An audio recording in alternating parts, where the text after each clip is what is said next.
بسم الله الرحمن الرحيم، والصلاة والسلام على أشرف المرسلين. إذا دائما مع درس حساب النهايات، إذا مع الجزء الثاني بطبيعة الحال. السؤال باء: احسب ليميت جذر مربع 2 إكس مربع زائد إكس ناقص 3 إكس عندما إكس يؤول إلى ناقص ما لا نهاية وعندما إكس يؤول إلى زائد ما لا نهاية.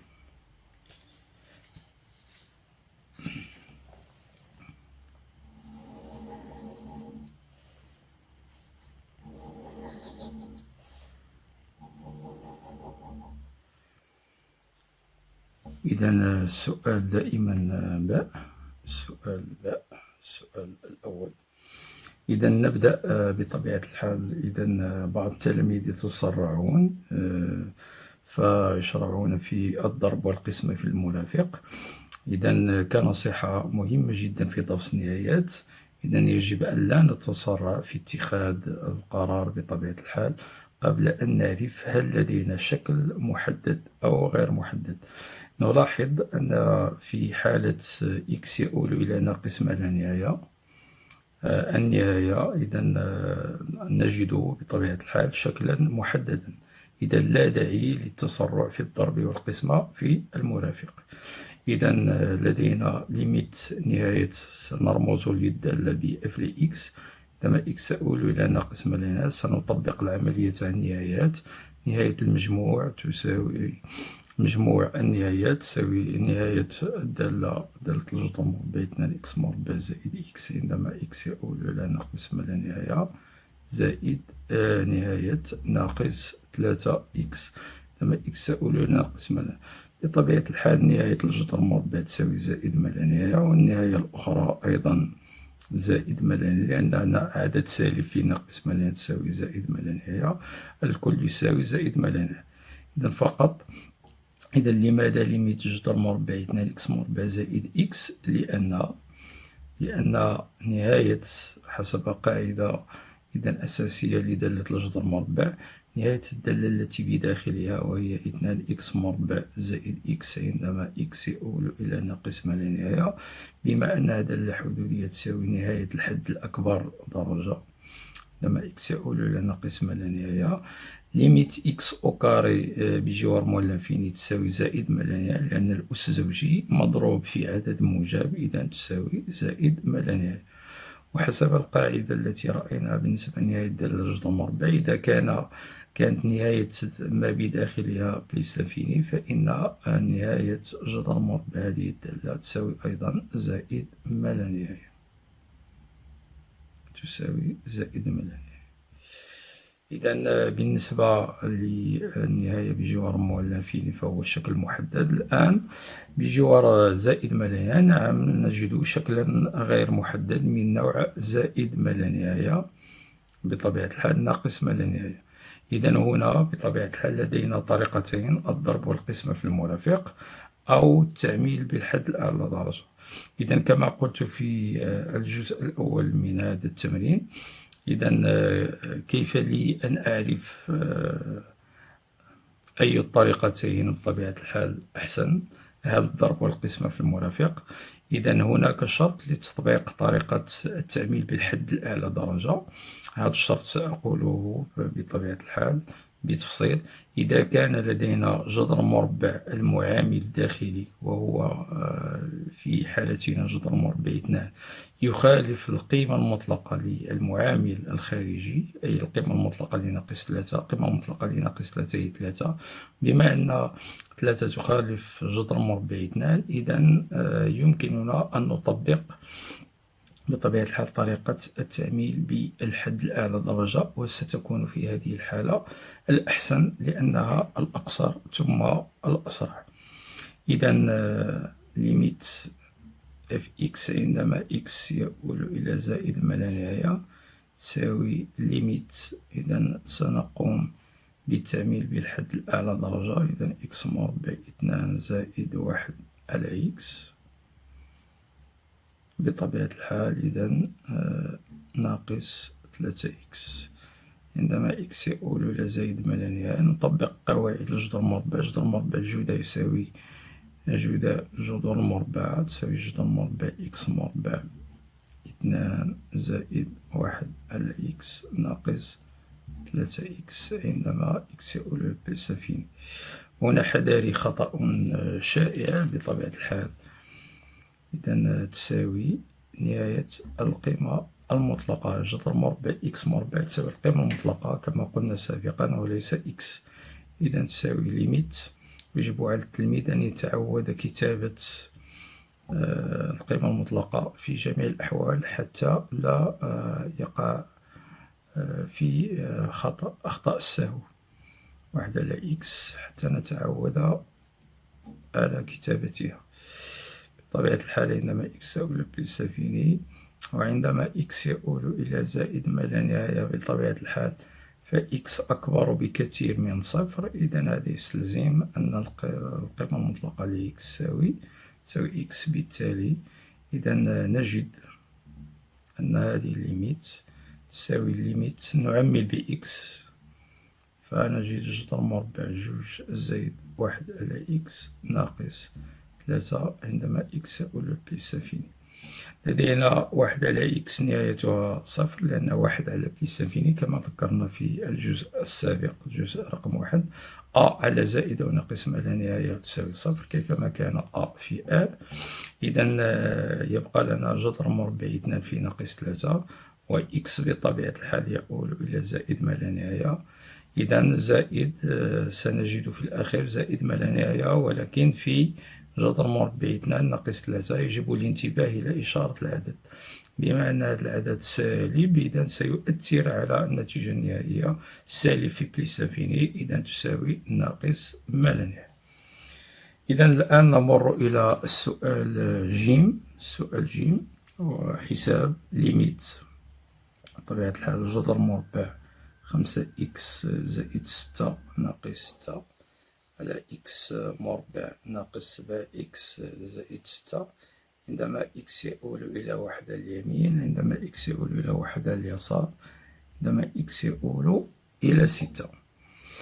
إذا دائما كالعادة إذا نعوض لنرى هل لدينا شكلا محددا أو شكل غير محدد. إذا عندما نعوض إكس ب1 نجد جذر مربع 11 ناقص 6 على بطبيعة الحال صفر. إذا يجب معرفة الصفر هل هو صفر موجب أم صفر سالب. كيف ذلك؟ إذا بواسطة إشارة ثلاثية العدد إكس مربع ناقص 7 إكس زائد إكس. إذا بعد حساب دلتا بطبيعة الحال إذا نجد أن إكس مربع ناقص 7 إكس زائد 6 تساوي صفر. إذا هذا يكافئ.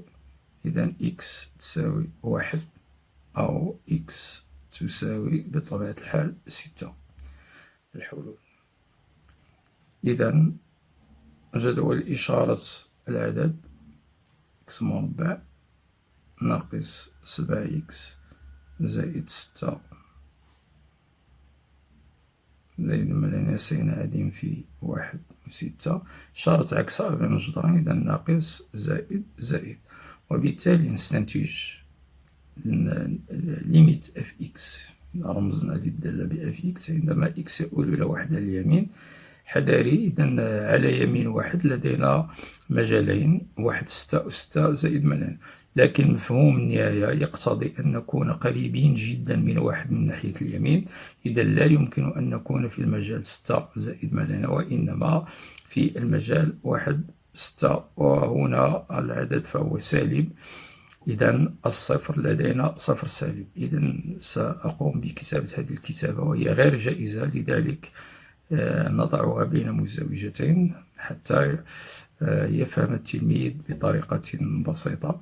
إذا بعد التعويض نجد جذر مربع 11 ناقص 6 وهو عدد سالب على صفر سالب. عدد سالب على صفر سالب يساوي زائد ما لا نهاية. إذا بينما ليميت اف لإكس عندما إكس يؤول إلى 1 على اليسار إذا نتواجد هنا. إذا فالعدد إكس مربع ناقص 7 إكس زائد 6 موجب. إذا تساوي بطبيعة الحال إذا الصفر فهو صفر موجب دائما بين مزدوجتين وعدد سالب على صفر موجب فهو ناقص ما لا نهاية. إذا انتهينا من النهاية عندما x يؤول إلى 1. الآن عندما x يؤول إلى 6 نزيد جذر مربع 36 6 6 ناقص 6 صفر صفر إلى صفر الشكل غير محدد. إذا قمنا بالتذكير بمفهوم الشكل غير محدد، أي لا يمكننا استنتاج النهاية بالطريقة المباشرة. إذا علينا تغيير الطريقة لاستنتاج قيمة النهاية، وهذه الطرق معروفة أشرنا إليها سابقا وفي الدرس، وهي التعميد والاختزال، الضرب والقسمة في المرافق. إذا هنا بطبيعة الحال إذا سنقوم بالضرب والقسمة في مرافق العدد المتواجد في البسط. إذا fx تساوي جذر مربع 5x زائد 6 ناقص 6 عامل لجذر مربع 5x زائد 6 إذا زائد 6. بطبيعة الحال نقوم أيضا بتعميل ثلاثية الحدود، بما أن لديها الحلين 1 و 6 فهي تعمل a عامل و a تساوي 1. إذا x ناقص 1 عامل ل x ناقص 6، ولا ننسى المرافق 5x زائد 6 زائد 6. إذا في البسط لدينا متطابقة. إذا جذر 5x زائد 6 أس 2 ناقص 6 أس 2 على x ناقص 1 x ناقص 6 في جذر مربع 5x زائد 6 زائد 6. بطبيعة الحال جذر مربع أس 2 تساوي فقط 5x زائد 6، 5x زائد 6 ناقص 36 دائما على x ناقص 1 عامل لx ناقص 6 جذر مربع 5x زائد 6 زائد 6 تساوي 5x ناقص 30 نعمل ب5 فنجد x ناقص 6.